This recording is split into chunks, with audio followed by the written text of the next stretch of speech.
Thank you for joining us for Working Through the Word, a ministry of the Richmond Church of Christ. Let's join our pulpit minister, Mike Johnson, as he brings today's lesson. Think back to a time when you were really hungry, really thirsty. And that's not today. I know lunch is coming, but that's a whole different deal. I'm talking about when you really had not eaten for a while. You had not had anything to drink and you were parched and you just wanted something. What did you think about? Or better yet, how could you not think about that? Our series on the theme of the year, Live the Abundant Life, now comes to the point where Jesus said, if you want to live the abundant life, you have to hunger and thirst. The story before us in John 4 is a story about a woman who learned what it means to hunger and thirst. It was a lot different back then, obviously. In order to have water, it was basically the job of the women to get the big clay pot. You've seen pictures of the women in those countries even today who put them on their heads, either the grains or things they've reaped from the gardens or maybe a water pot, and they go to the well and bring back the water for cooking, for drinking, for cleaning, maybe more than one time a day. Geography says this was about a half a mile from where this woman lived.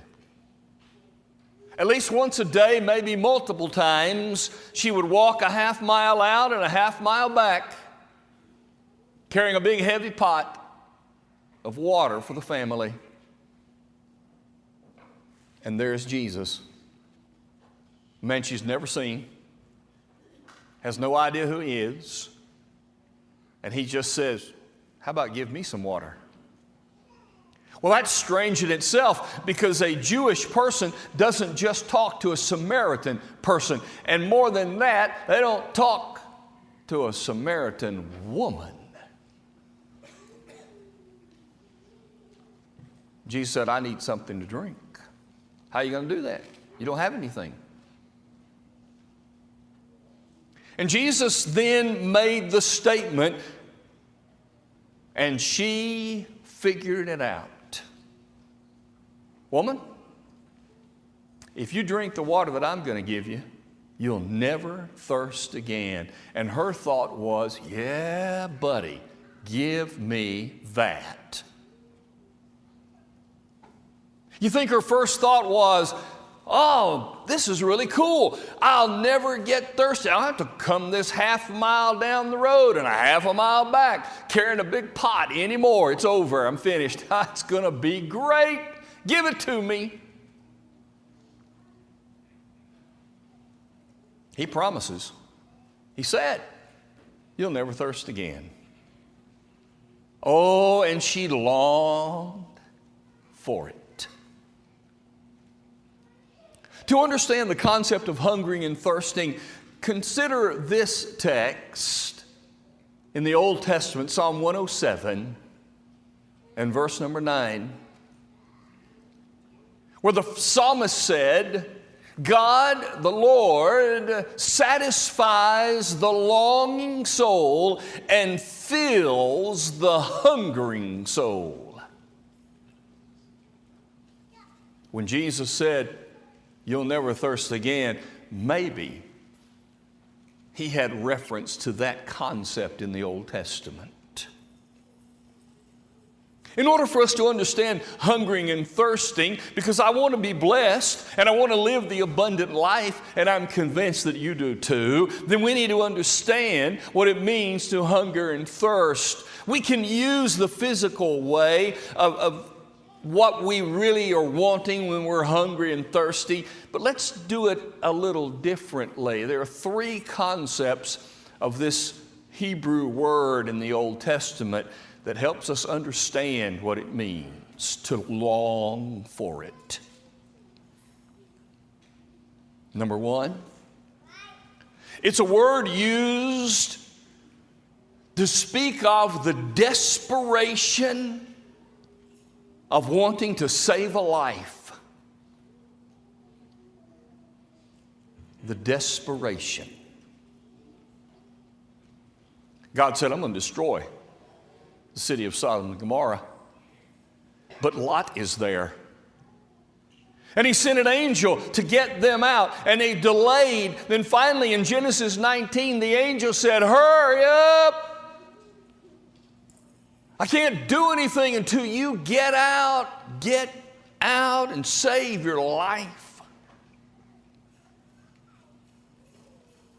Later in Exodus 12, when God had sent all of these plagues on the Egyptians to let his people go, and the Pharaoh kept refusing, and then the final plague, the death of the firstborn, happened. The Bible says that all of the people of Egypt said to these Israelites, hurry and get out, lest we all die.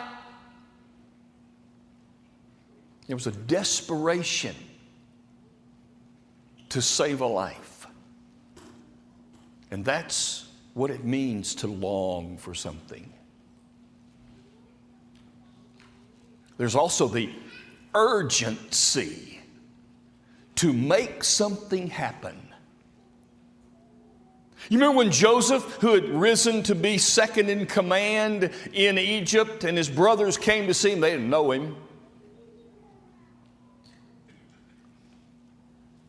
And he said, you hurry back. When he finally revealed himself, you hurry back and you get my brother, my blood brother, and my father, and you come back here. Do it now. Hurry up. There's an urgency to this longing. And earlier, before he revealed himself to his brothers, in Genesis 43, the Bible says he looked at all of them, and the text says, and he had a yearning for Benjamin. There's a craving for a connection or a reconnection.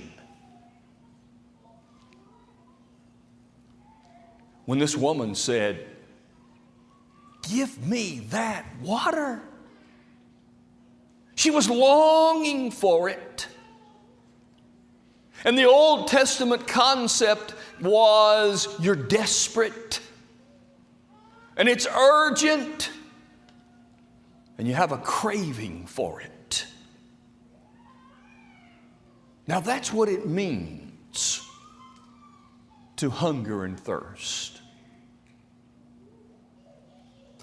So if we take those three Old Testament ideas and put them in our text for today from Matthew 5 and verse 6, what do we find? Blessed are those who hunger and thirst for righteousness, for they shall be filled. First of all, there is a desperation for righteousness. A desperation, literally, to save my life. The desperation to attempt to save a life is in the concept of hungering and thirsting for righteousness. To save a life, desperation will not just settle for anything. No. Desperation wants something specific, something that fits, something that's clear. Settling is not enough. And desperation will do whatever is necessary to get what I want.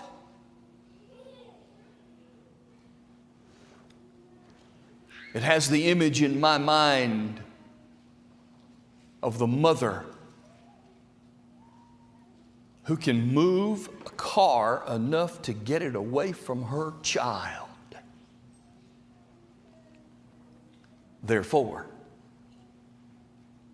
the unassailable obstacles, I don't have any. I'm desperate. I'll move that car. When Jesus said, hunger and thirst for righteousness, he said, you be desperate, like you're trying to save a life. He said, you be urgent. There's an urgency because of the time factor. He says, you do it now. Don't wait. If there's an urgency, you don't say, I will visit it next week. If there's an urgency, you don't say, oh, just call me when I have a little more time. I'm really busy right now. I'm really not in this. No, it's urgent. The time is now, because you might not have another time. And there's a craving for connection or reconnection. As Joseph yearned to be connected to his brother again, to hunger and thirst for righteousness is a craving to be connected to God.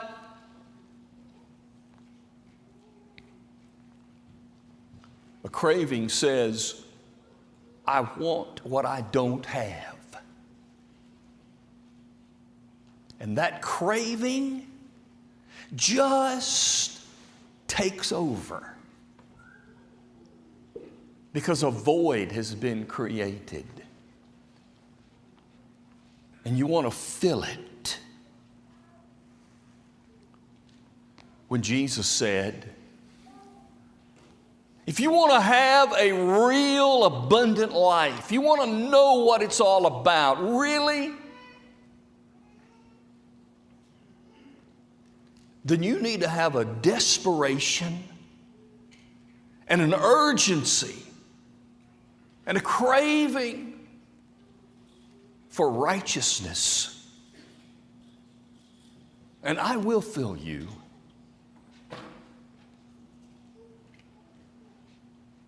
I think you have it. I think we have it in varying degrees. And I think we have it in somewhat of a roller coaster feel. There are times when I'm on a spiritual high and I just want more and more. Give it to me, man. I'm hungering and thirsting for righteousness. And then life kicks in and I don't hunger as much. Maybe you felt the same thing. Maybe at times you felt the desperation of something you don't have. Very serious, life-changing, life-threatening. And it takes hold of you. We want this righteousness. No matter how much we might bury it intentionally, no matter how much it might be buried because of what life does, you want it If you didn't, you wouldn't be here this morning thinking, listening, absorbing, giving. Here's the problem. Life takes a toll on us every single day. Think about it. You work, you struggle, you do whatever you have to do every single day because that's what life is. You meet the demands of the day. You have your job, you have your relationships, you do all of these things, which is why we then eat and drink. It's like a bank account. And as we work, and as we live, and as we do, we are withdrawing from the bank account of life, and we sit down finally to eat because we have to refill that account. We have to eat. We have to put something back. We have to drink and put something back. We get dehydrated. We become famished because life just takes a toll.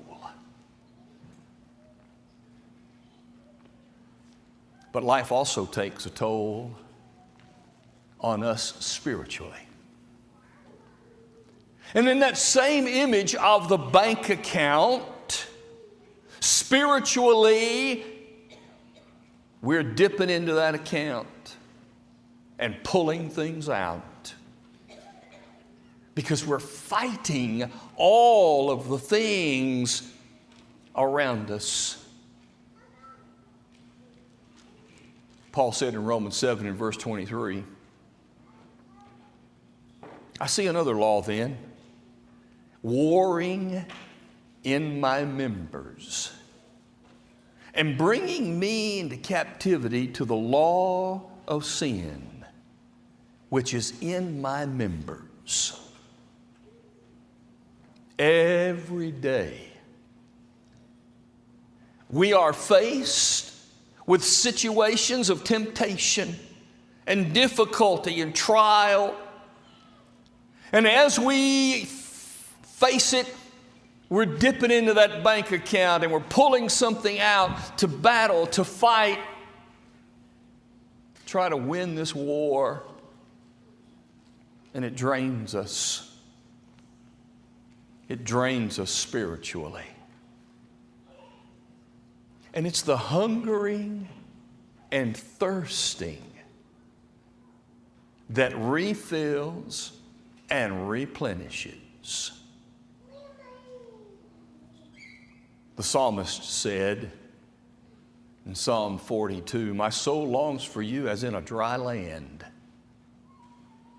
Chapter 63 and verse 1, my soul hungers and thirsts for you like a thirsty land. Also in Psalm 143.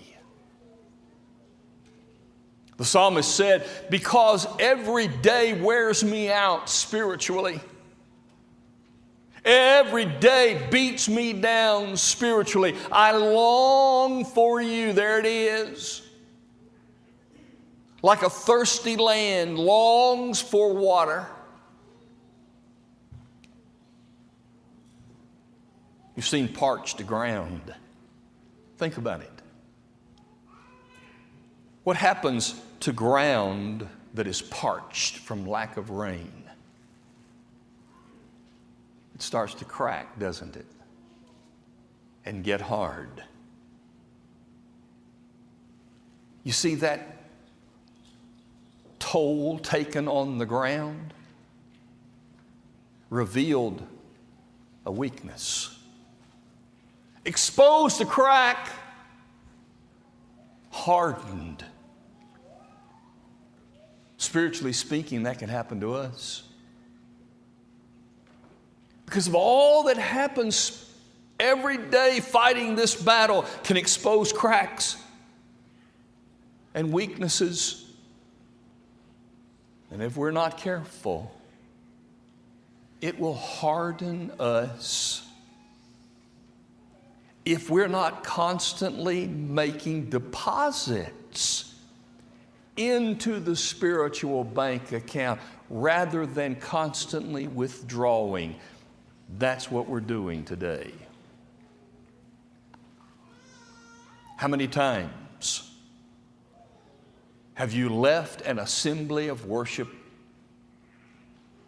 and said, man, I feel so much better?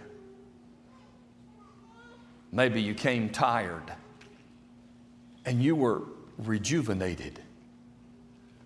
Maybe you came to that assembly sad and you were filled with joy. Maybe you came to that assembly feeling hopeless, but then your hope was restored. And you left that time saying, oh, I'm better for having been there.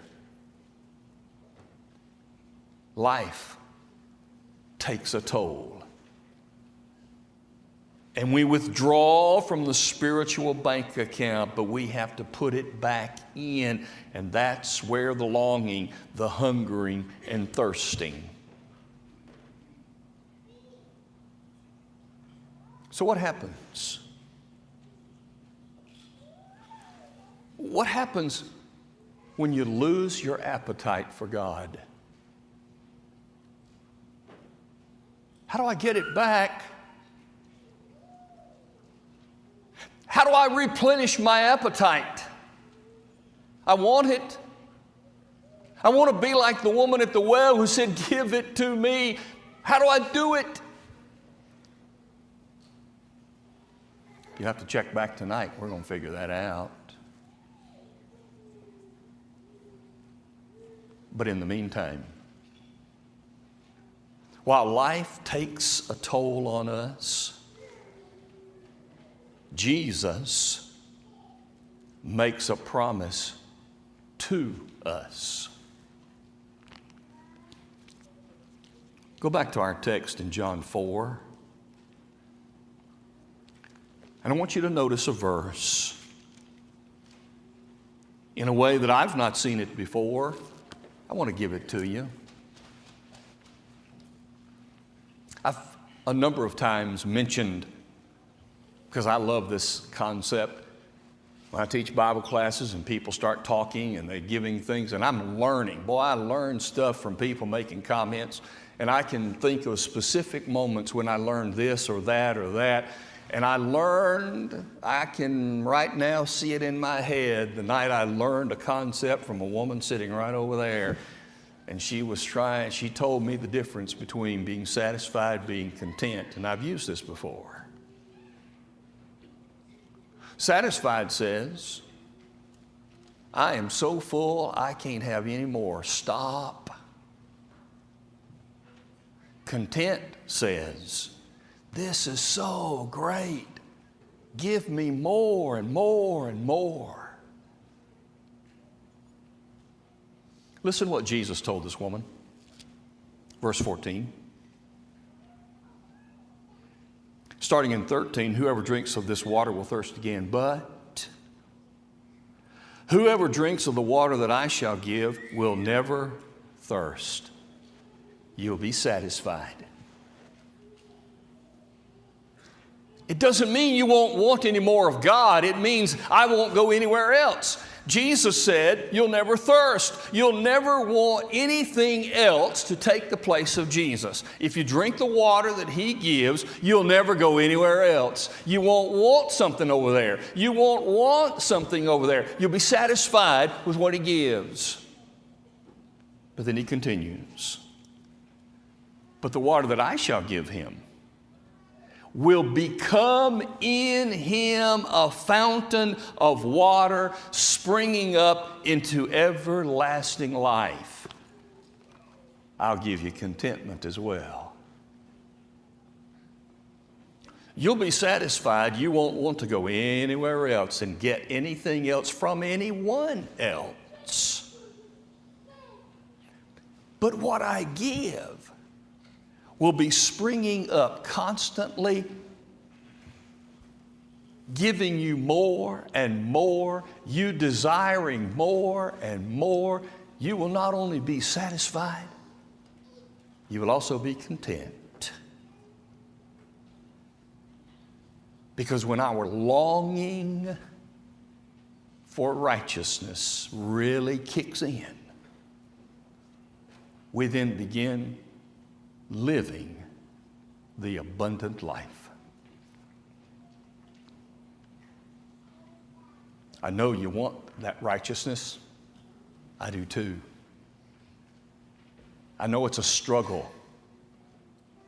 It is for me. I know you need encouragement. So do I.